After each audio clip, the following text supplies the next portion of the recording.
আদালত থেকে ইশরাক হোসেনকে ঢাকা দক্ষিণ সিটি কর্পোরেশনের বৈধ মেয়র ঘোষণার পর শপথ পড়ানোয় বিলম্ব করায় টানা অবস্থান কর্মসূচি চালিয়ে যাচ্ছেন বিএনপির নেতাকর্মীরা। ঢাকা দক্ষিণ সিটির নগর ভবনে তালা দিয়ে প্রায় 1 মাস ধরে এই আন্দোলন অব্যাহত রেখেছেন ঢাকাবাসীর ব্যানারে ইশরাক সমর্থকরা।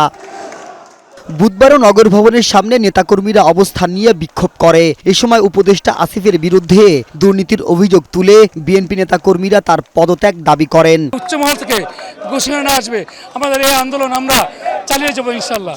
মেয়রকে শপথ করে তার দায়িত্ব বুঝিয়ে দেওয়া না হয় আমরা আবার রাজপথে যমুনা সহ সচিবালয় ঘেরাও কর্মসূচি দিতে পারি। অবস্থান কর্মসূচিতে অংশ নিয়ে বিএনপি নেতা ইশরাক হোসেন বলেন, স্থানীয় সরকার উপদেষ্টা আসিফ মাহমুদের কারণে শপথ নিয়ে তালবাহানা করছে সরকার। বাংলাদেশের সর্বোচ্চ আদালত মহামান্য সুপ্রিম কোর্ট থেকে আপিল বিভাগ থেকে এই জিনিসটা বহু আগে নিষ্পত্তি হয়ে গিয়েছে। তারপরেও যদি সে বলে যে এখানে আইনি জটিলতা রয়েছে, তাহলে আমি বলবো যে এই ধরনের মূর্খ উপদেষ্টা বাংলাদেশের ইতিহাসে কেউ কোনোদিন দেখে না।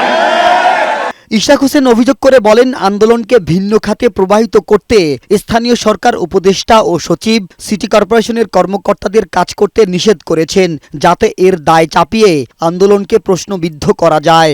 আসিফ মাহমুদ সে সরাসরি ফোন করে আমাদের নগর ভবনের ঊর্ধ্বতন কর্মকর্তাদের নির্দেশ দিয়েছিল যে বর্জ্য ব্যবস্থাপনার জন্য যে গাড়িগুলোকে ব্যবহার করা হয় সেই গাড়িগুলোতে যাতে জ্বালানি বন্ধ করে দেওয়া হয়।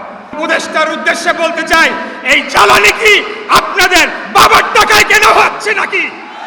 জনগণের ট্যাক্সের টাকায় কেনা এই জ্বালানি বন্ধ করার আপনারা কে? পরে দক্ষিণ সিটি এলাকার ডেঙ্গু নিয়ন্ত্রণে এডিস মশা নিধনে বিশেষ কার্যক্রমের উদ্বোধন করেন ইশরাক হোসেন। মাহবুব আজমি, বৈশাখী সংবাদ, ঢাকা।